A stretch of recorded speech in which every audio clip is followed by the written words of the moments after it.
তো কি চাঁদাবাজি করবো? গাবতলী ডন বলা হয় আপনাকে? গাবতলী 100 বিঘার উপরে জায়গা, এক দাগে 100 বিঘার উপরে। আমি কি ফখরুলের পোলা? জাহিদ খান কেন? জাহিদ খানের বড় ক্ষমতা নেই। কোনো একটা সময় পিস্তল নিয়ে কোনো একটা ঝামেলা হয়েছিল, যে আমার বউ এই পিচ্চি বাচ্চা রেখে জেল খাটলো, এটা কি মানুষের কাজ? এটা কতটুক দুঃখের, কতটুক কষ্টের, ওটা যার হয়েছে সে বুঝতে পারবে। মোবাইলের কাভারটাও বোধহয় গোল্ডের। কি পরিমাণ গোল্ড আছে? আর এই গলায় আর হাত মিলিয়ে নায়ক আপনার এই হাউস থেকে গাড়ি পায় না এরকম নাকি ঘটনা নাই? অনেককেই গরু উপহার দেন। মানে ক্লোজ করে দেবো। আসসালামু আলাইকুম প্রিয় দর্শক, আপনাদের সবাইকে আমন্ত্রণ জানাচ্ছি All Time milk bread presents the RJ Kibria শোতে। এবং আজকের অনুষ্ঠানে আমার যিনি অতিথি, তার সামনে বসতে পেরে আমি সম্মানিত বোধ করছি। বাংলা চলচ্চিত্রের কথা আসলে যার কথা মানে অত্যাবশ্যকীয়ভাবে আসবে এবং যাকে আসলে পরিচয় করিয়ে দেওয়ার মানে কোনো প্রয়োজন নেই, বিশেষণ নেই, তার নামই আসলে তার কাজের সিগনেচার হয়ে গেছে। তিনি হচ্ছেন মনোয়ার হোসেন দীপজল। চলুন তাকে আমরা আমাদের অনুষ্ঠানের জন্য স্বাগত জানাই। অত্যন্ত সম্মানিত বোধ করছি আপনাকে পেয়ে আমি। কেমন আছেন আপনি? আল্লাহ আপনাদের দোয়ায় ভালো রাখছে, আগের থেকে এখন সুস্থ অনেক। মাঝখানে একটু বোধহয় গেইন করেছিলেন, এখন তো মনে হয় অনেকখানি কমে গিয়েছে। মাঝখানে ওই ওপেন হার্ট করেছিলাম, ওপেন হার্টের পর একটু প্রবলেম হয় স্বাভাবিক। রাইট। এখন আল্লাহর রহমতে সুস্থ ভালো আছে। জি, অসংখ্য ভক্ত অনুরাগীদের দোয়া আছে আপনার জন্য এবং নিশ্চয়ই ভালো থাকবেন।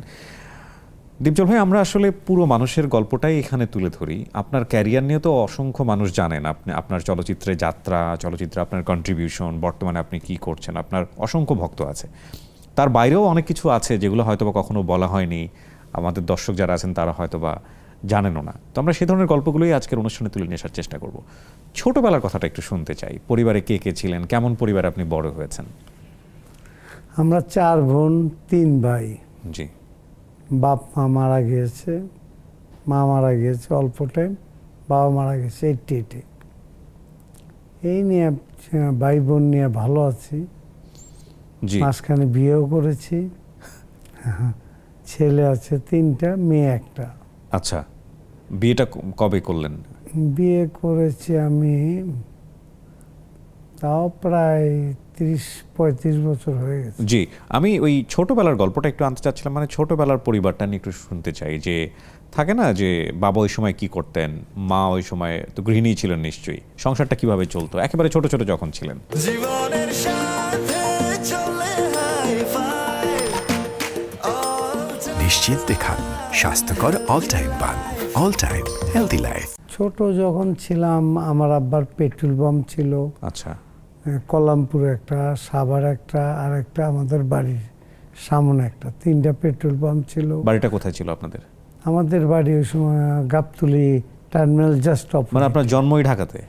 জন্মই ঢাকাতে। আচ্ছা, আপনার বাবাও কি অরিজিনালি ঢাকার?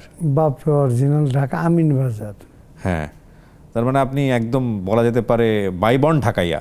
বাইবর্ন ঢাকায়। এবং বাবার যেহেতু পেট্রোল পাম্প ছিল, তার মানে তো পয়সা করের অভাব ছিল না? পয়সা করের অভাব কোনো সময় দেখিনি আমি। হয়তো বাপের আমলে ছিল, নানার আমলে থাকতে পারে, কিন্তু আমার চোখে পড়ে নাই। আচ্ছা, ভাই বোনদের মধ্যে আপনি বড় ছিলেন? ভাই বোনের মধ্যে ভাইদের মধ্যে আমি ছোট। আচ্ছা। বোনেদের মধ্যে আমি 3 নাম্বার। ওকে। তো আপনার এই এই এই এই মানে সিনেমায় আসার ঘটনা তো আমি যাব, কিন্তু সিনেমায় কি আর কেউ ছিল ফ্যামিলিতে? না, সিনেমায় ছিল আমার বড় ভাই। আচ্ছা, কি করতেন উনি সিনেমাতে? উনি প্রডিউস করতো। আচ্ছা। উনি আমাকে ফিল্মে আনে। আচ্ছা। আমার বলে তুমি হিরো হবা। তার ওটা শুনে হাসি, হ্যাঁ, যে আমি হিরো হব কিভাবে? না, ভালো করতে পারবে, ফল ভালো করতে পারবে এটা বললেই তার ফিল্ম হয় না। রাইট। ফিল্মের কিছু জানা থাকতে হয়। তারপরে মমতাজুর রহমান আকবর প্রথম ছবি ওনার, ওই ছবিতে ডাইরেক্টর হিসেবে বানাইল মমতাজুর রহমান আকবরকে। আকবর ভাই একটা ছবির নাম দিল টাকার পাহাড়। টাকার পাহাড়, হ্যাঁ, আপনার প্রথম এই আমার শুরু হলো টাকার পাহাড়। কত সালে এটা? এইটা বলা যাবে, হ্যাঁ, তাও প্রায় 40 বছর। 40 বছর আগের? 40 বছর আগে টাকার পাহাড় করলেন? টাকার পর তারপর সতী কমলা, তারপর হাবিলদার। হ্যাঁ, 3টা ছবি, এটা 3টা ছবিতেই নায়ক ছিলেন। 3টে নায়ক ছিলাম। তো কি হলো, নায়কের অবস্থা কি দাঁড়ালো? নায়কের অবস্থা দাঁড়ালো, কাজী হাতা এসে বললো, রাজীব ভাই ছিল আমার ছবিতে ভিলেন, রাজীব ভাই আসছে না 2-3 দিন হয়ে গেল। রাজীব ভাই কক্সবাজার মেবি হয়তো কোনো ছবিতে ফেসে গেছিল, আসা হয়নি। তে কাজী হাত বলে, তুমি ভিলেন করো, তুমি দাঁড়াও। আচ্ছা, তা আমি কই, ভাই আমার ভিলেন কি খাবে পাবলিক? করো, হয়ে যাবে। তেজি ছবি বোধহয় না? তেজি ছবি। হ্যাঁ। এই প্রথম তেজি ছবিতে আমি কাজ আরম্ভ করি ভিলেন হিসাবে। আচ্ছা, তো ওইটাই তো আপনার জন্য মাইল ফলক হয়ে গেল, মানে হ্যাঁ, পুরো ওইটাই দেশ কাঁপায় দিলেন। মোটামুটি ভালো সুপার টুপার হিট হয়েছে, Right. ভালো দর্শক দেখেছে, ছবিটা অনেকে উপভোগ করেছে অন্য ধাঁচে ভাবে। হ্যাঁ, হ্যাঁ। আপনার বিপরীতে নায়ক কে ছিল তেজি ছবিতে? ওই ছবিতে মান্না ছিল। মান্না। তার মানে আপনার মান্নার সাথেই মূলত খলনায়ক হিসেবে অভিষেক ঘটে গেল। অভিষেক, হ্যাঁ। এরপরে মান্না- আপনার জি মান্না আমার সাথে অনেক ছবি করছে, হ্যাঁ। তাও মান্না 30-40টার ছবি, 50টা ছবি হবে তো মান্না আমার সাথে অভিনয় করেছে। হুম, মান্না ডিপজল জুটি ভালো ছিল, রাইট, আমি সেটাই বলতে চাচ্ছিলাম, খুব পপুলার একটা জুটি ছিল। পপুলার জুটি ছিল। হ্যাঁ। তো আপনি তো সিনেমা আশায় কখনো চিন্তা করেন নাই, প্রথমে বেশ কয়েকটা ছবি করলেন, তারপরে আপনি তেজি ছবিতে এসে অন্যরকম একটা সাড়া পেলেন খলনায়ক হিসেবে। এরপরে কি মানে খলনায়কই থেকে গেলেন লম্বা সময়? লম্বা সময় মানে কি, তাও প্রায় 200 ছবিতে ভিলেন করেছিলাম একটা না? একটা না, 8-9 বছরে। তারপরে আবার আসলাম হ্যাঁ, হিরো ওইটা হিসেবে। হিরো, এখন তো আপনি হিরো হিরো ক্যারেক্টার হিরোর করছেন, আমরা কাজ সেই করছি। গল্পে না হয় একটু পরে আসি। কিন্তু দীপজল ভাই, আপনার কি কখনো মনে হয়েছে যে না, আমি শখের বশে করছি, কিছুদিন পরে ছেড়ে দিব, এই লাইন আমার জন্য না, ব্যবসাপাতি নিয়ে থাকবো? নাকি প্রথম থেকে সিরিয়াস ছিলেন? প্রথম থেকে কাজ, আমি যে কাজই করেছি জীবনে কোনোটার আমি ছোট ভাবি নাই, আচ্ছা, বা কাজ পারবো না এই টাইপেরও ভাবি নাই। আচ্ছা। ভাবছি যে আমার এটা করতে হবে, আমি কাজ যেটারে নেই আমি 100% প্রপার করার চেষ্টা করি, রাইট। এবং অভিনয়ে যতটুকু কাজ পারি চেষ্টা করি দর্শকদের ভালো কিছু দেওয়ার জন্য। নিশ্চয়ই, নিশ্চয়ই। কিন্তু আপনি তো কারো কাছে শেখেন নাই, সম্পূর্ণ স্বশিক্ষিত বলা চলে অভিনয়ের না, ক্ষেত্রে। আমি ওই অভিনয় কারোর কাছে শিখি নাই। কাজী হায়াত তো আমাকে কোনদিন সংলাপও দেয় নাই। কি বলেন? কাজী হায়াত শুধু বলে দিত যে অন্য 4 জনকে এই কবে, তোমারটা তুমি বানায় বলবা। আমার জন্য ছিল ক্যাসেট। সিরিয়াসলি? হ্যাঁ, সিরিয়াসলি। ওটা কাজী হাতে জিজ্ঞেস করলে পাইবেন যে ডিপ জলে কি কোনদিন সংলাপ দিয়েছেন। হ্যাঁ, ডামি কিছুটা বুঝিয়ে দিত যে এই টাইপের তুমি কথা বলবা। তো ওইটা আমার রেকর্ড হইতো, রেকর্ড থেকে পরে ওইটা খাতা তুলে পরে আমি ওইটা ডাবিং করতাম। আচ্ছা, খুব ইন্টারেস্টিং। মানে ইনস্ট্যান্ট দাঁড়ায় যেটা আসতো ওইটাই কাজী হাতে আমার ঘরে কম ছবি করে নাই, 15টার উপরে ছবি হয়েছে কাজী হাতের, একটা না, নন স্টপ। বেশি হবে তো কম না। আপনার তো অসংখ্য ডায়লগ আছে যেগুলো বাংলাদেশের মানুষের মুখে মুখে, যারা চলচ্চিত্র প্রেমী। প্রথম কোন ডায়লগ আপনার খুব হিট হয়ে গেল? Sunday Monday close? Sunday Monday close করে দেবো, এটা এক একটা লাস্টে দেখলাম ওই সানডে মানডে ক্লোজ করে দেবো তেজি ছবিতে বলছিলাম। হ্যাঁ। এরপর দর্শক আর ছাড়ে না, আপনি এই ছবিতে একটা সংলাপ দিবেন, এই ছবিতে একটা সংলাপ দিবেন, এই হয়ে গেল প্রতি ছবিতে একটা করে করে সংলাপ। এগুলোকে আপনি নিজেই বানাতেন, নিজেই বানাইতাম। আচ্ছা, ওকে। সো তেজি ছবি সফলতার পরে প্রায় 200 ছবি আপনি হচ্ছে খলনায়কের ভূমিকাতে ছিলেন, এবং এই 200 ছবির মধ্যে কার সাথে সবচেয়ে বেশি ছবি করা হয়েছে? আমার সাথে সবচেয়ে বেশি মান্না, তারপরে সাকিব। সাকিব আমার হাতেই গড়া। আচ্ছা। সাকিব অভিনয় ও ছোটবেলার থেকে ও ভালো কাজ করার চেষ্টা করত এবং ভালো করত। সাকিবের প্রচণ্ড আগ্রহ ছিল যে আমি কাজ ভালো করার চেষ্টা করব। আপনার হাতে গড়া বলতে আপনাদের ঘরানা, মানে আপনাদের প্রডিউসিং এর ছবিতে সে বেশি অভিনয় করেছে এরকম, না শুরুর দিকে আপনাদের সঙ্গে ছিল? না, ও আমার ঘরের সবচেয়ে বেশি ছবি করছে সাকিবও। আচ্ছা। অনেকে, কোনো আর্টিস্ট বাদ নাই যে আমার ঘরে কম বেশি কম করেনি। বেশিরভাগ ছবি মোটামুটি ছোট বড় যেই আছে সবার সাথে আমি কাজ করে ভালো লাগছে, কারণ আমি কাজ করি না, আমার সাথে ওরা কাজ করছে। রাইট। মাঝখানে বোধহয় সাকিবের সাথে একটা মানবাভিমান চলতেছিল, নাকি এখনো চলছে? না, সাকিবের সাথে আমার মানব, কারণ ওর জন্মটা আমি মনে করি যে আমার হাতে, ফিল্মের জন্মটা। জি চেষ্টা করছে ওর ভালো কিছু দেওয়ার, কিন্তু ও প্রথম দিকে একটু লুকোচুরি ছিল, না বলে আসতো না, এই জায়গা ওই জায়গা আড্ডা টাড্ডা দিত। ওই সময় ওর পোলাপানের বয়স ছিল, ওই টাইপের করছে। কিন্তু এখন ইদানিং ও মোটামুটি ভালো রেঞ্জে আছে, ভালো চলছে। রাইট। তবে ও যাই করুক না করুক, ও ছবি যদি যেভাবে কাজ করছে, ছবির দিকে যদি মনোযোগ দেয়, ওর ছবি ভালো চলবে। Right. আর ছবিতে যদি আইলসামি করে কাজ একটু ফাঁকি দেয়, ওর ছবি চলবে না, যত বড় ছবি বানায়। রাইট। আপনার ছবি আগে হলো বেজ, আমার গল্প, আমার গল্পটা যদি আমি দাঁড়া করাইতে না পারি, ভালো কিছু না করতে পারি, তাহলে আমার ছবি চলবে না। আগে দর্শকের ভালো লাগাতে হবে গল্পটা, হুম।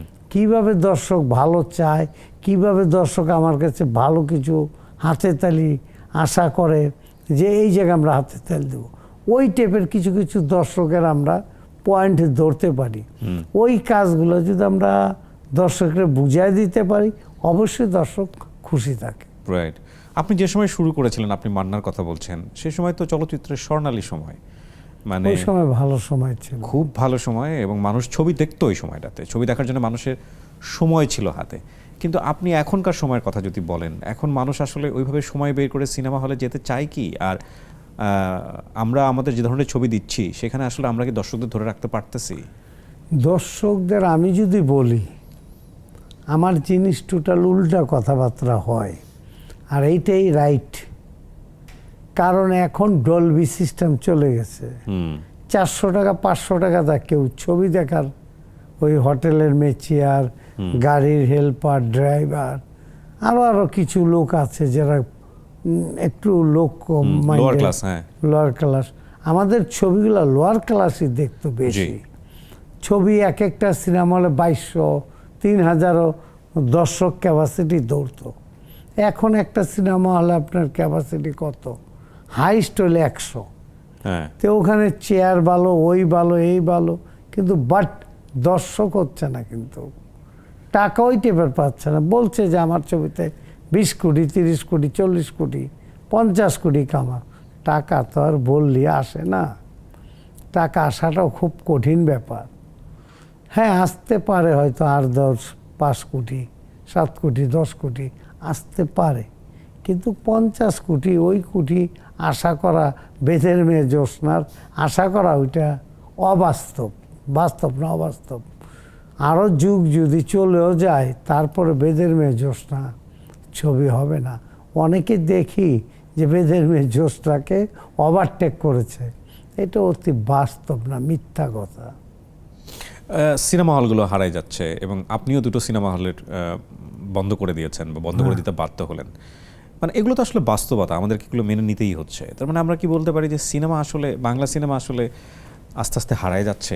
আমি দুটো সিনেমা হলের কামানি, দুটা মানে কি 3টা 6টা সিনেমা হল হবে 2টা জায়গায়।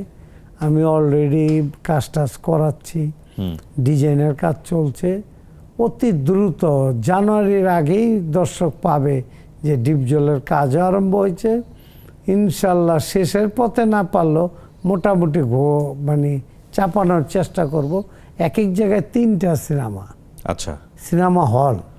ওকে। ফার্স্ট 1 নাম্বার চললো, ওই ছবিটা দ্বিতীয় চলে গেল, ওই ছবিটা তৃতীয় চলে গেল, প্রথম আবার নতুন ছবি আসবে, নতুন ছবি থাকবে একটা। তে পরপর 3টা ছবিতে যদি একটা সিনেমা হলে পায়, একজনের ভালো লাগলো এই ছবিটা দেখতে পারলাম না, ও দেখতে পারবে যে তৃতীয় সিনেমা হলে ছবিটা চলছে, ওই ছবিটার সিট কম থাকবে, দ্বিতীয় ছবিটার সিট একটু বেশি থাকবে। 1 নাম্বার যে সিনেমা হলটা থাকবে এটা একটু বড়, আগে যেরকম বড় সিনেমা হলে সিট বেশি থাকতো ওই টাইপেরই করব, এবং ভালো সিট, বসার সিটগুলো আমি এই যে বর্তমানে যেসব সিট হচ্ছে এই টাইপের করব। বাট টাকা অনেক কম হবে, অনেক টাকা বেশি দেওয়ার ছবি দেখবে ওই দর্শকের জন্য আমি বানাচ্ছি না। আমি যারা ছবি দেখার পাগল তাদের জন্য আমি ছবি ওকে, তার মানে আপনি দুটো ভেঙে ফেলেছেন, কিন্তু আপনি 6টা নির্মাণ করছেন, 3টা করে। মানে একই জায়গায় তিনটা দেখা যাবে, সে অর্থে তিনটা করে হ্যাঁ। 6টা। ওকে, আমরা আবার একটু সিনেমার গল্পেই ফিরে আসি। আপনার জীবনের ক্যারিয়ার নিয়ে কথা বলছিলাম। প্রথম সম্মানই কত ছিল আপনার সিনেমার? সম্মানী এ তো অনেক আগের কথা, ওই সময় 1 লাখ টাকা বোধহয় ছিল। 1 লাখ? হ্যাঁ। তো অনেক টাকা পেয়েছেন আপনি। 1 লাখ টাকা ছিল, 50,000 ছিল অনেকে, তবে আমার প্রথম সাইনিং 1 লাখই ছিল। এরপরে 2 ছবির পরে 3 লাখ। এই টাকার পাহাড় 1 লাখ? টাকার পাহাড় না, টাকার তাহলে? পাহাড় তো নিজের নিজের ঘর। ঘরের, রাইট, সেটাই বলছিলাম। সতী কমলা নিজের ঘরের, হাবিলদারও নিজের ঘরের। জি। ওটা তো ঠিক টাকা তেজিতেও বলা চলে না বোধহয় এভাবে পেমেন্টের কথা, নাকি? না, তেজিও না, তেজি আমার নিজের ঘরের। ওকে তেজিতে আমি অনেক টাকা পেয়েছিলাম। ওকে, তারপর আম্মাজান ছবি, ওটা আমার নিজের ছবি, রাইট। ওটা অনেক টাকা পেয়েছিলাম। মানে সবচাইতে বেশি আর্নিং করা ছবি আপনার ক্যারিয়ারে কোনটা, যদি বলি যে ছবিতে আপনি অভিনয় করেছেন এবং সবচেয়ে বেশি ব্যবসা করেছেন? আম্মাজান। আম্মাজান। এটা কত টাকা ব্যবসা করেছে? এটা কত টাকা ব্যবসা করেছে? মানে নির্মাণ করতে এত টাকা লেগেছে? 20 কোটি টাকা। 20 কোটি টাকার ওই সময়? আমার ওই ছবিতে খরচ হয়েছিল 1,02,00,000। আচ্ছা, আর এখন ওইটার দাম ধরলে 6-7 কোটি টাকা। রাইট। 1,02,00,000 টাকা খরচ গেছিল। আমি 1,04,00,000 টাকা আমি বৃহস্পতিবার দিন রাত্রে নিয়ে গেলাম। ওই মানে রিলিজের দিনই? রিলিজ হয় নাই, রিলিজ সকালে হবে। আচ্ছা, তে আমি ওই রাত্রে আমি 1,02,00,000 টাকা নিয়ে গেছিলাম। আচ্ছা, মানে যে হল ডিস্ট্রিবিউটর হ্যাঁ, টাকাটা। টাকাটা এটা আপনি বুঝতে পারতেন যে এই ছবিটা এরকম হিট হবে? আমি গল্পে প্রচণ্ড জোর দেই। আমার ছবি ছোট হোক বড় হোক যেটাই হোক, আপনি আমার ছবি দেখলে ভালো লাগবে। আমি গল্পের উপরে প্রাধান্যটা বেশি দিই। রাইট। ছবি দেখবে পাবলিক কিসের উপরে? একটা গল্প যদি ভালো না লাগে ওই ছবিটা দেখবে না। Right. রিপিট দর্শক দরকার। আপনার একটা ছবি যখন 3বার দেখবে তখন ওই ছবিটা সুপার টুপার হিট হবে। আর যদি একটা ছবি একবার দেখে ওই ছবি হিট হবে না, ওই ছবির পুঁজিও ফেরত পাবে না। তার মানে 1 কোটি টাকা ইনভেস্ট করে 20 কোটি টাকা, প্রায় 20 গুণ ব্যবসা। ব্যবসা। জীবনের সাথে চলে হাই ফাই নিশ্চিন্তে খান স্বাস্থ্যকর অল টাইম পান। All Time healthy life. আব্বাজানটাও বোধহয় আপনারাই কি নির্মাণ না, করলেন? আব্বাজান আমার না, আব্বাজান মান্না। আচ্ছা, আব্বাজান হচ্ছে মান্নার। এর আগে আমার বড় বড় ছবি ছিল তো, ভয়ঙ্কর বিশু। হ্যাঁ, হ্যাঁ, ওইটা তো আপনি টাইপের- লিড ক্যারেক্টার বলা চলে ভয়ঙ্কর বিশুতে। বিশু আমার সুপার টুপার হিট ছবি। আচ্ছা, ওই আমলেরও যা ছবি হয়েছে, কোনো ছবি আমার মাইর খায়নি। একটা ছবিতে অল্প মানে লস হয়েছিল, যেটা হলো পিতার আসন। আচ্ছা, আর মোটামুটি আমি যা 40-45টা ছবি করেছিলাম ওই আমলে, 50টার কাছাকাছি হবে, তাতে আপনার আমি লস দই না, ওইটার পুঁজি পরে হয়তো বা উঠে আসছে। এই একটা ছবি, জি। আর সব ছবি আমার মোটামুটি ভালোই। এটা তো গেল ছবির ব্যবসার গল্প। এবার আসি জনপ্রিয়তার গল্প। একটা হচ্ছে যখন আপনি ছবিতে অভিনয় করলেন, মানুষজন, বাংলাদেশের মানুষ আপনাকে সবাই চিনে ফেললো। প্রথম এই যে রাস্তাঘাটে বের হলে যে মানুষজনের যে অ্যাপ্রিসিয়েশন, মানুষজন কাছে আসা, ছবি তোলা, অটোগ্রাফ দেয়া বা দেখে অবাক হওয়া, এগুলো তো নিশ্চয়ই সবার জীবনেই কম বেশি ঘটে। গল্প নিশ্চয়ই আছে। আপনার কেমন লাগতো? 2-1টা মজার ঘটনা নিশ্চয়ই আপনি শেয়ার করবেন আজকে আমাদের সাথে। মজার গল্প তো বড় কথা, মেন কথা হলো ওই দর্শক এসে ভাবে যে বোধহয় আমারে কিন্তু কেউ ওই ঘাড়ে হাত দেয়া ছবি তোলা, এই তোলা, এই টাইপের কোনদিন হয় নাই। আচ্ছা, কারণ জানে ডিপজল ভিলেন, আমি তাকাইলেই মানুষ একটু ভয় পেত, হ্যাঁ। আটকা তাকাইলে পিছনে সরে গেত। তো ওই টাইপের না, আমারে কেউ আমার সাথে টিটকারি ফাইজলামি এটা খুব কম হয়েছে। এমনি আমার ইজ্জত, আমি যতটুকু এই বয়সে যতগুলাই কাজ করেছি, যেখানেই ছিলাম সম্মানের সহিত আমি ছিলাম। জি। আল্লাহ আমার ওই সম্মান দিয়েছে, এখনো পাচ্ছি, বাকি দিন জানি না কালকে কি হবে। না, নিশ্চয়ই। এবং এই ছবির কাজ করতে করতে কি একসময় কি মনে হলো যে চলচ্চিত্রের মানুষদের জন্য আপনার কিছু করা উচিত, বিশেষ করে সাংগঠনিক যেসব দায়িত্ব, শিল্পী সমিতির হয়ে দায়িত্ব পালন করা, শিল্পীদের জন্য কিছু কাজ করা, দুস্থ শিল্পীদের পাশে দাঁড়ানো, এই বিষয়গুলো কি শুরু থেকেই ছিল নাকি পরবর্তীতে? আমি শিল্পীদের যারা যখনই আসছে আমি কোনদিন খালি হাতে ফেরত দেই নাই, আর দেওয়ার ইচ্ছেও নাই। আর শিল্পীদের জন্য এইবার কিছু করার জন্য আমি সেক্রেটারি খাড়ানোর লোক না, হ্যাঁ। সভাপতি দাঁড়ানোরই চিন্তা ভাবনা ছিল। তে মিশা বলে, ভাই আমার এইবার দেন, আমি 2বার হয়েছি সভাপতি, আমাকে এবার। ঠিক আছে করো। সভাপতি সেক্রেটারি বড় কথা না, আমি যদি সদস্য থাকি, আমার যদি করার ইচ্ছা থাকে, তো অবশ্যই ভালো কিছু। তবে এইবার আমার লাস্ট, আমি নির্বাচন করি কি করি জানি না, তবে এইবারই বোধহয় আমার ফার্স্ট এবং লাস্ট নির্বাচন করছি, যদি ডিউ টু একটা শিল্পী সমিতিরে সৌন্দর্য করার জন্য। আমি এর আগে একবার সেক্রেটারি ছিলাম শিল্পী সমিতির, মাসুদ পারভেজ সাহেব ছিলেন ওটা সভাপতি। জি, ওই সময় আমরা করেছিলাম, ভালোই করেছিলাম। এটা আমার লাস্ট, যদি না পারি তাহলে তো ফিল্ম ছেড়ে বাড়িতেই চলে যাব। এখানে আসলে কি করার আছে শিল্পী সমিতির? এখানে করার আসলে দুস্থ যারা একটু নিডি টাইপের, তাদের কষ্টের শেষ নাই। তাতে আপনি ওখানে গেলে বুঝতে পারবেন। যারা আছে তো তারা উপরেই ওঠা, যারা একটু মিডল ক্লাসের তাদের অবস্থা খুব একটা ভালো না। আমাদের থাকার জায়গা নাই। একটা লোক, একটা ফাইটার হোক, একটা নাচের ছেলে হোক, একটা অল্প বয়সের ছেলে হোক, যে যেখানে কাজ করছে তাদের অবস্থা, বাড়ি ভাড়া দিতেই তো ওদের কষ্ট। তো আমি প্রাইম মিনিস্টারের বলতে চাই যে বাংলাদেশে শিল্পী সমিতি একটাই, শিল্পী না একটা গ্রুপই। তো আমার মনে হয় মাননীয় প্রধানমন্ত্রী যদি আমাদের একটা সরকারি জায়গা প্রচুর আছে, একটা জায়গা যদি করে দিত, যে এই শিল্পীদের, শিল্প আমরি কেউ অত বেশি না, আমরা কত 500-600, তার মধ্যে 500-600-র মধ্যে 300 বাদ দিলাম, 300 নিবে না হয়তোবা। দুস্থ যারা আছে তারা 3 থেকে 400 আছে। এই 400 জনের জন্য যে 400 পলর দেয়, এটা দিতে কোনো ব্যাপার না। তা আমার বিশ্বাস, আমি এবার প্রথম আমার কাজই থাকবে, আমি শিল্পীদের জন্য মাথা কোটার একটা ঠাঁই করে দেব। তার পাশাপাশি গভর্নমেন্ট দেওয়ার পরে আমিও একটা মনে মনে বাজেট ধরছি যে ওনাদের আমিও একটা কিছু করব, যেটা ওনাদের ভারী যেন না লাগে। মানে আপনার ঘরটা ব্যক্তিগত করতে, জায়গা থেকে? ব্যক্তিগত থেকে আমি ওনাদের একটা ফান্ড রাখবো, যেটা যদি সরকার থেকে একটা জায়গা পাই, বাকি কাজ করতে কি কি লাগবে ওইটার জন্য একটা বড় পার্ট আমি দেওয়ার চেষ্টা করবো এই 400 জন লোককে। জি, এবং আমরা শুনেছি এরকম যে আপনি আপনার ব্যক্তিগত জায়গা থেকেও শিল্পীদের জন্য সবসময় দাঁড়িয়েছেন, আপনার প্রোডাকশন হাউস থেকে হোক বা আপনার ব্যক্তিগত ফান্ড থেকে হোক, সবসময় দাঁড়িয়েছেন। এবং আমি সেদিন একটা ভিডিও ফুটেজ দেখছিলাম যে গাড়ি দেয়নি কাকে, এরকম একটা কথা ছিল বোধ হয়। মানে কোনো নায়ক আপনার এই হাউস থেকে গাড়ি পায় না এরকম নাকি ঘটনা নাই? সবাইকে খুব মোটামুটি কম, মানে মনে করেন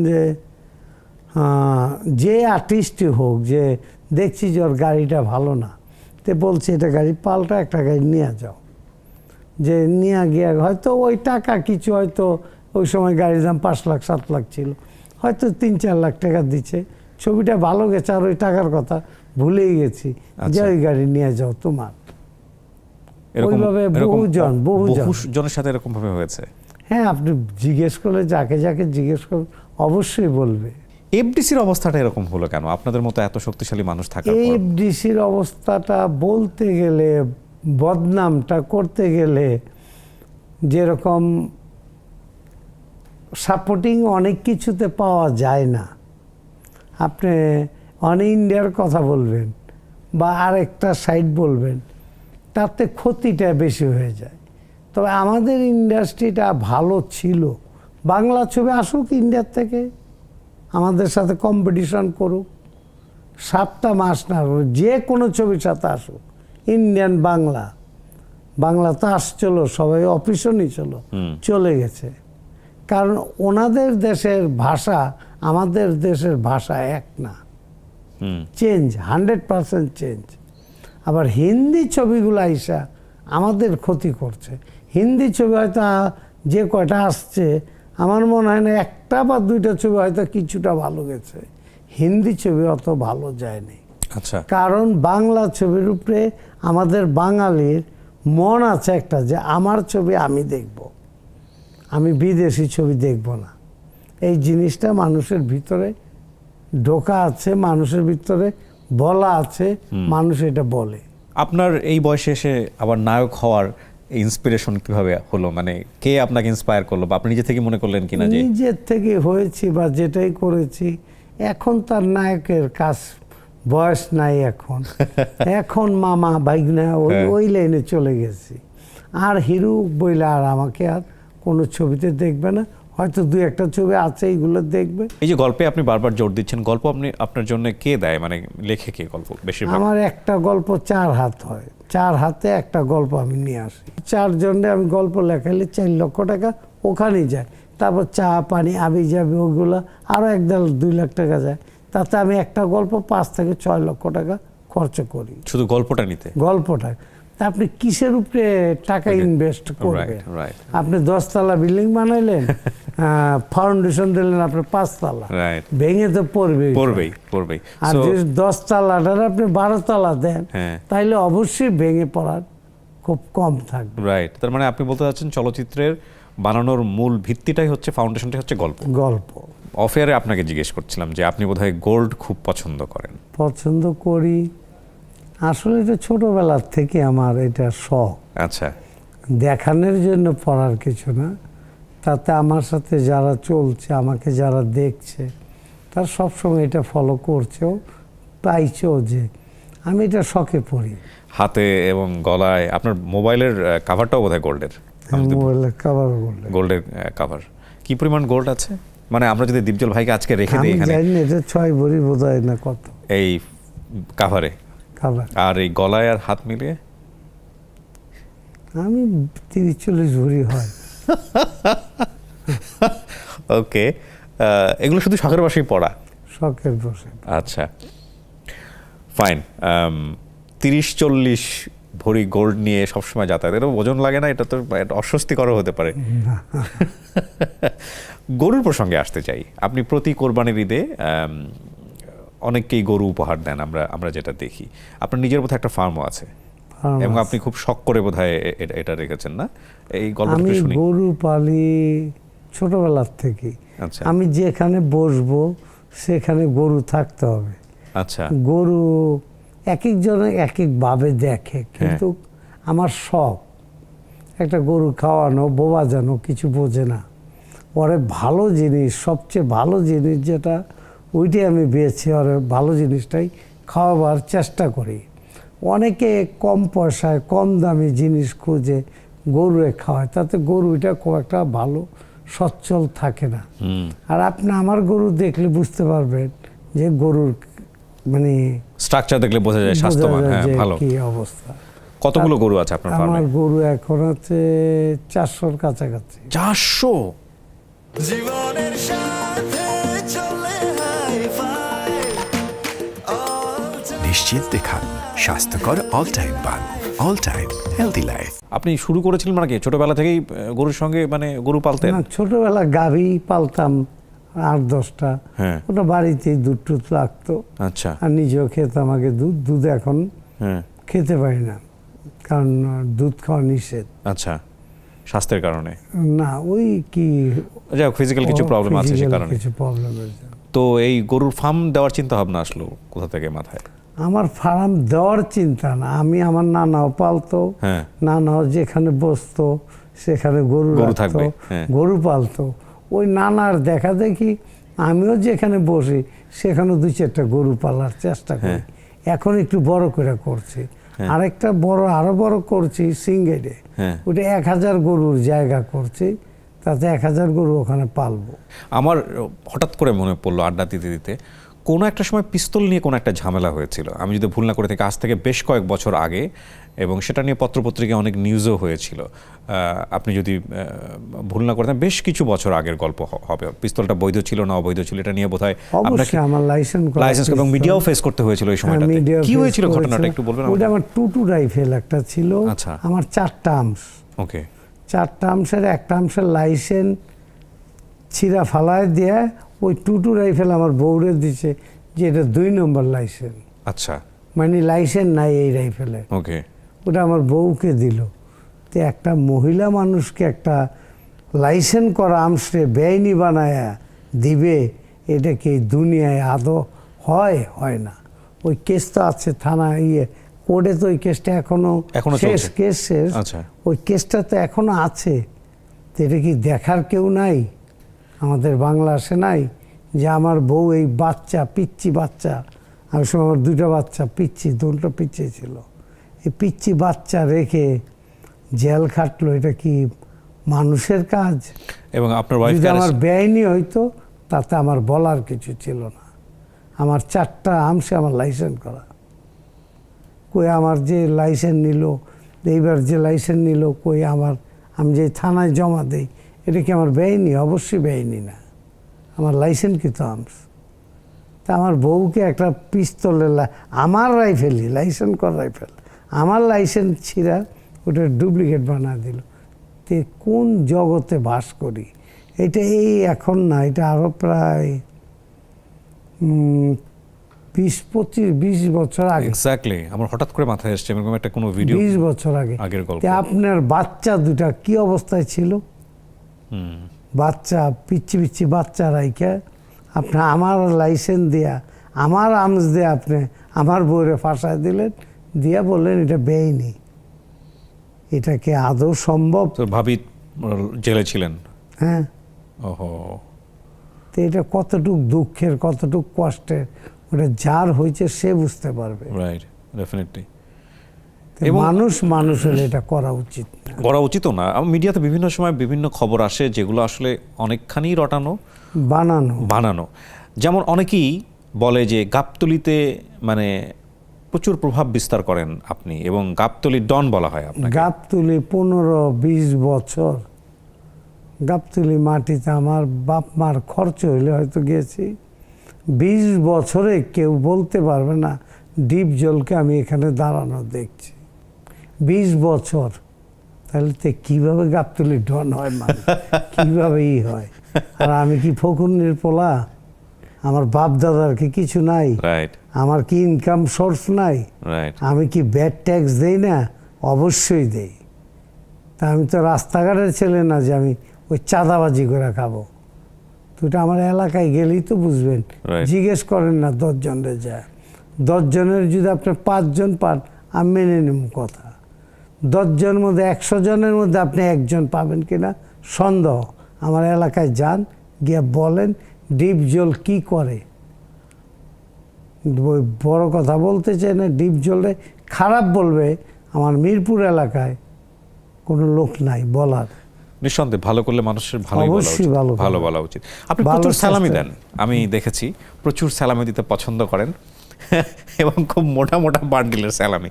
আপনার নাতি নাতনি ছেলে মেয়ে এই পরিবার নিয়ে এবার একটু গল্প শুনতে চাই। কারা কারা আছেন আপনার ফ্যামিলিতে? আমার নাতি আছে, 1 ছেলে 1 মেয়ে। আমার মেয়ের ঘরে। আমার ছেলে বিয়ে করেছে কিছুদিন আগে। আরেক ছেলে বিয়ে করাবো, বউ দেখছি, আচ্ছা, ওটা প্রায় কমপ্লিট হয়েছে। আর একটা ছোট ছেলে আছে, 3 ছেলে 1 মেয়ে। তো এই ছেলে মেয়ে নিয়ে শান্তি আছি, সুখে আছি। সবাই মিলে একসঙ্গে থাকা হয়? সবাই মিলে একসঙ্গে ও, থাকা। so beautiful. আর ওই টাকা দেয় এটা হলো ঈদে। হ্যাঁ, সেটাই বলছি। ঈদে এই মোটা মোটা বান্ডিল দেখা যায় আজকাল ফেসবুকের কল্যাণে, সবই তো, কোনো কিছু গোপন থাকে না, চলে আসে আর কি। তো আর মানুষজন এগুলোতেই বেশি বেশি আগ্রহ পায় আর কি, সামহাও, যে কারণেই। তো মোটা মোটা বান্ডিলের সালামি দেখে সম্ভবত আপনি মেয়েকে বেশি পছন্দ করেন, আপনার মেয়েকে বোধহয় বেশি লাভ করেন। বেশি আদর। আচ্ছা, আমরা ছিলাম গরুর গল্পে, সেখান থেকে চলে গেলাম গাবতলীতে। যাই হোক, এবার আমরা আবার একটু সিনেমাতে চলে আসতে চাই। একটা পজিটিভ রোল, কোটি টাকার কাবিন, এখানে আপনি প্রথম একটা পজিটিভ রোল করলেন এবং তারপরে আপনি পজিটিভ ঘরানার অনেক ছবি করেছেন। কোটি টাকার কাবিনের গল্পটা একটু শুনতে চাই। কোটি টাকার কাবিন তো এটা অনেক আগের ছবি। ওই ছবিতে আমি ভালো চলছে। ওটা প্রথম ছবি হলো অপু বিশ্বাস নায়িকা ওই ছবিতে। সাকিবেরও প্রায় নতুন ছবি ওই ছবি। মিশাও প্রায় ওই ছবিও, মিশারও প্রথম আমি মনে করি, কারণ সুপারহিট হইলে পুরা ইউনিটি সুপারহিট হয়।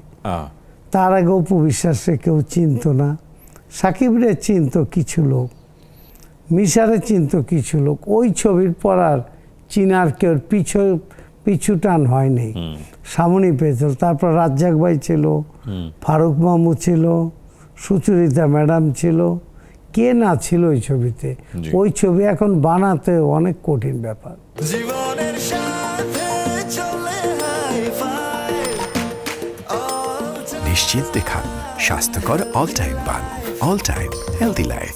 আজকের যুগে মানে বিশ্বায়নের যুগে আমরা যেটা বলি, বিভিন্ন প্ল্যাটফর্মে ছবি নির্মাণ হচ্ছে, শুধুমাত্র সিনেমা হল কেন্দ্রিক না, ওটিটি প্ল্যাটফর্মে ছবি আসছে। এবং আপনি রিসেন্টলি বোধহয় ওটিটি প্ল্যাটফর্মেও একটা ছবিতে অভিনয় করলেন, সামথিং করেছি, লাইক অ্যান হ্যাঁ। অটোবায়োগ্রাফি, মোস্তফা সরোয়ার ফারুকীর ছবি। ফারুকী ভাই। এখানকার অভিজ্ঞতাটা কেমন ফারুকীর সাথে কাজ করার? ফারুকী ভাই ভিন্ন টেস্টের একজন লোক, জি, মজার লোক, বুঝাইতে খুব ভালো বুঝাইতে পারে। ওনার সাথে আমি 3টা ছবির কাজ করেছি। ফারুকী ভাইয়ের একটা ছবি করে আমি বুঝতে পারছি যে উনি অত্যন্ত ভালো ডাইরেক্টর, ভালো কাজ করে। মাঝখানে উনি অসুস্থ হয়ে গেছিল, হ্যাঁ, হ্যাঁ। শুই না খুব কষ্ট লাগছে। লোকটা অনেক ভালো, অনেক অনেস্ট লোক, আমার মনের লোক, ভালো লোক। শিল্পী সমিতির নির্বাচনে আপনি, মিশা সওদাগর, আপনি বা আপনাদের যে প্যানেলটা আছে, এই প্যানেলেই আপনি সবসময় থেকেছেন বা নির্বাচন করেছেন। এর বাইরে কেন যান নাই? এর বাইরে কোথায় যাব? কেন? আমাদের নিপুণের তো প্যানেল আছে একটা, বা ওনারা অপোজিট প্যানেল। আসলে অ্যাকচুয়ালি আপনার গ্রহণযোগ্যতা তো সব জায়গাতেই আছে। আমি অ্যাকচুয়ালি এইবারও নির্বাচন করার ইচ্ছা নাই। আমি নির্বাচন করে কি করব? নিজের ব্যবসা বাণিজ্য তো দেখে সারতে পারি না। রাইট। ওই আপনি বললেন গাবতলি আমার এক দাগে 100 বিঘার উপরে জায়গা, এক দাগে 100 বিঘার উপরে। তো এই জায়গা কি চাঁদাবাজি করব? তারপর আমার বাড়িটা আমার প্রায় 30-40 বিঘার কম না। গাবতলিতে ব্রিজে উঠতে ডাইন পাশ পর্বত শ্যামল সহ এখান থেকে ব্রিজে নামা পর্যন্ত এটা আমাদের নিজস্ব বাড়ি, নিজস্ব জায়গা। আর যেটা রোডের অপোজিটে গাবতলি গরুহাটের পিছনে, ওইটা আমাদের 100 বিঘা জায়গা এক দাগে। আর খালের নদীর খাল আছে, ছোট্ট একটা খালের অপোজিটে আছে আমাদের প্রায় 40 থেকে 50 বিঘা এক দাগে, 2 দাগ না। এটা কার আমলে কেনা, মানে আপনার দাদার আমলে বা বাবার আমলে এরকম? তো এটা তো আমার বাপ দাদারই জায়গা, একটু করে। ওয়ারিশ সূত্রে মালিক আমি। ওরে বাবা! আমি নিজে কিনা না, আমি ওয়ারিশ সূত্রে মালিক। তে মানুষ আমার এই যেটা 100 বিঘা, এটা পুরাটা আমি কয়লা ভাড়া দেই। কয়লা, ওই ইট ভাড়ায় যে কয়লা পড়ে, তো এটা তো ভাড়া কম পাই না আমি। তো এক পলটের ভাড়া খাইলেই তো ওর 2 জিন্দগি পার। তার মানুষ কি কামাবে, কি কামাইতে চাবে? এসে আসে আমার টেকনিক্যাল, এটা একটা বিশাল বড় জায়গা। আমাদের সৌরভ সার্ভিস স্টেশন, এটা আমাদের প্রায় 12 বিঘা এক দাগে, 12 বিঘা এক দাগে, নট অফ জোক। কল্যাণপুরের মতন জায়গা সৌরভ সার্ভিস স্টেশন, ওটার পিছনে যান, দেখেন জায়গা। মানুষ বলতে পারে অনেক কিছু। ওটা বলে ফিল্মে দেখে যে খারাপ ভিলেন টিলেন করে, ভাবে যে ডিপ জলব এই টাইপেরই। তা আমি কার কি করব?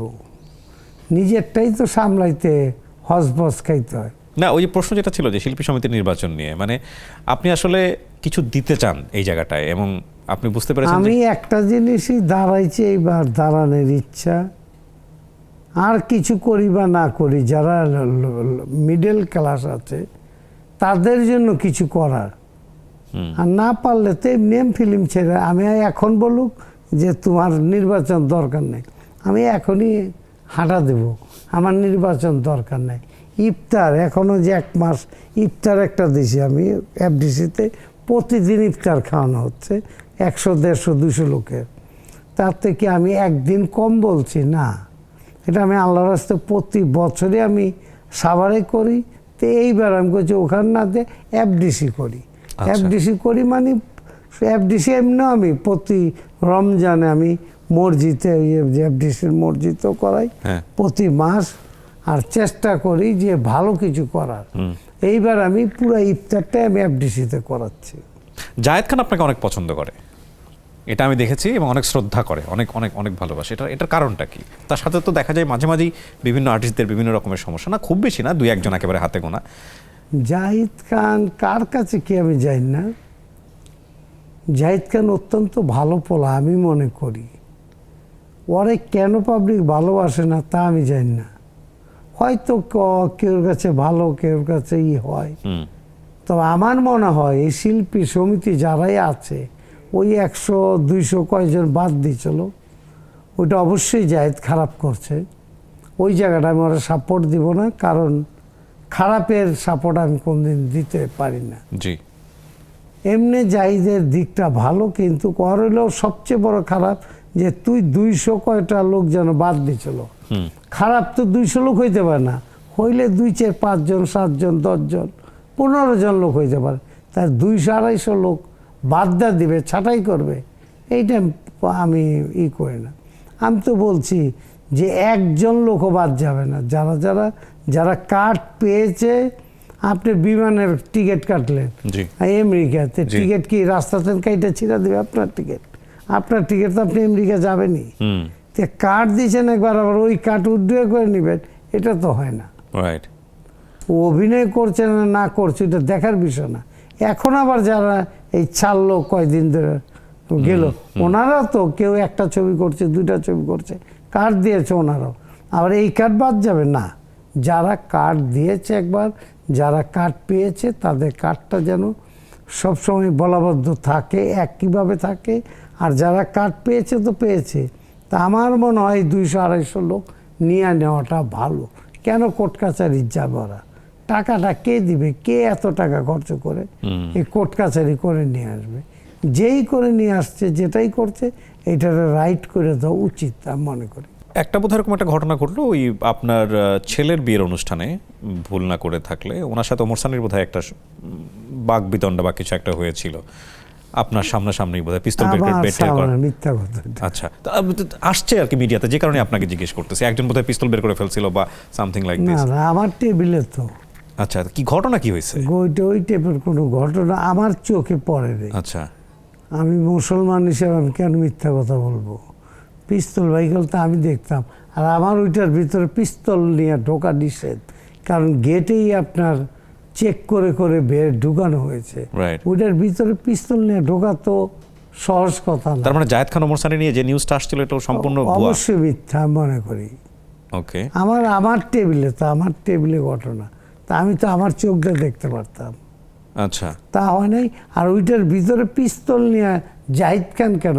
জাহিদ খানের বড় ক্ষমতা নাই যে ওইটার ভিতরে পিস্তল নিয়ে ঢুকবে, কারণ ওইটার ভিতরে লোক ছিল মিনিমাম 4,000 হবে, বের হচ্ছে ঢুকছে, কিন্তু 4,000 ছিল। 4,000 লোকের কত স্বর্ণ পড়া ছিল। আমি মিরপুরের মহিলার একটু স্বর্ণরে পছন্দ করে, ওইটার কারণে আমার ওখানে ডিটেকটিভ টাইপের কি হয় না, ভিতর থেকে শব্দ করে, তো ওই ভিতরে পিস্তল নিয়ে ঢুকবে, এটা কেউ ক্ষমতা নেই। ওখানে আমি বডি বক্সার দাঁড়া করাইছিলাম মিনিমাম 8 থেকে 10 জন, জি বাউন্সার চেক করে ঢুকানোছেন, জি বাউন্স করেন। তে ওই ভিতরে পিস্তল দেখাবে, এই করবে, এত বড় মারপেটের জন্ম হয় নাই কেউ, তার ডিপ জল বসা ওখানে। আমরা আরেকটা বিষয় জানি, আমি নাম মেনশন করেই বলি, আমাদের আরেকজন খুব জনপ্রিয় একজন উপস্থাপক শাহরিয়ার নাজিম জয়, ওনার সঙ্গে বোধহয় আপনার কোন একটা বাক বিতণ্ড বা কোন একটা কিছু একটা হয়েছিল, এবং পরবর্তীতে সোশ্যাল মিডিয়াতে ভিডিও সে আপলোড করেছিল, পরবর্তীতে সে ডিলিটও করেছিল। আসলে ঘটনাটা কি আমি এটা জানি না। জানেন না? আমরা একটু রাজনীতির প্রসঙ্গে আসতে চাই। আপনি আওয়ামী লীগ থেকে নমিনেশন চেয়েছিলেন, কিন্তু পরবর্তীতে সেটা আর ব্যাটে বলে হয় নাই। ভবিষ্যতে রাজনীতিতে যাওয়ার ইচ্ছা আছে কিনা, বা নির্বাচন করার ইচ্ছা আছে কিনা? আর নির্বাচন করার ইচ্ছা নেই, ওটা মন থেকে তুলে দিছি, কারণ শরীর ফিট থাকলে করা যায়। এখন শরীর ওই টাইপের ফিট নেই, একটা এমপি নির্বাচন করা বিশাল ব্যাপার, রাইট, বিশাল অ্যারেঞ্জমেন্ট, বিশাল দৌড়াদৌড়ি, ওটা আমার পক্ষে আর সম্ভব না। আপনার এই বাইপাস সার্জারিটা কবে হয়েছে? এটা করেছি আমি 7-8 বছর। 7-8 বছর। এটাকে রেগুলার চেক আপে রাখতে হয়? রেগুলার 3 মাস পর পরে আমার সিঙ্গাপুর যেতে হয়। ও, ওখানে গিয়ে দেখতে হয় যে কন্ডিশন। ঔষধ চেঞ্জ করতে হয়, আর একটা কি যেন এক্সরে করে টরে, প্রতি মুহূর্তে বেঁচে থাকার একটা সংগ্রাম হয়ে গেছে। এবং আপনি এই ব্যস্ততার মাঝেও আজকে আমাদের এই অনুষ্ঠানের জন্য আসছেন, আর লম্বা একটা সময় দিলেন। দীপজল ভাইকে প্রশ্ন করে উত্তর বের করা খুব কঠিন। আমি যেসব ভিডিও দেখেছি খুব ছোট ছোট করে কথা বলে, বেশি বিস্তারিত বলে না, কিন্তু আমার এই 40-45 মিনিট অনুষ্ঠানে আপনি লম্বা সময় ধরে কথা বলেছেন, আমি খুবই সম্মানিত বোধ করছি। বাংলা সিনেমার জন্য আপনি যে কাজ করেছেন বা আপনার পরিবার যে ধরনের কন্ট্রিবিউশন রেখেছে সেটা নিঃসন্দেহে অত্যন্ত সম্মানের। আমরা চাইবো যে আপনার শেষ যে ইচ্ছা এই চলচ্চিত্র নিয়ে এবং শিল্পী সমিতি নিয়ে নিজের জায়গা থেকে মানুষদের জন্য কিছু করা, সেটাও সফল হোক। আমি আবারও ধন্যবাদ জানাচ্ছি আমাকে সময় দেওয়ার জন্য। আপনাদের ধন্যবাদ। তবে এই চ্যানেলটা ভালো কাজ দেখেছি, ভালো ভালো কাজ, আরও ভালো কাজ আশা করি। জি নিশ্চয়ই, অনেক ভালো থাকবেন আপনি। দর্শক, এই ছিল All Time milk bread presents the RJ Kibria শোর আজকের আয়োজন। যারা তখন আমাদের সঙ্গে ছিলেন তাদেরকে আরেকবার একটু মনে করিয়ে দিচ্ছি, আমাদের এই অনুষ্ঠানটি আপনারা দেখতে পাবেন আমাদের নেক্সাস টেলিভিশনের ইউটিউব চ্যানেলে, ফেসবুক পেজে এবং আমার যে পেজটি রয়েছে আরজি কিবরিয়া পেজ, সেখানে। সবাই অনেক ভালো থাকুন। আজকের মতো এখানেই শেষ করছি। আসসালামু আলাইকুম।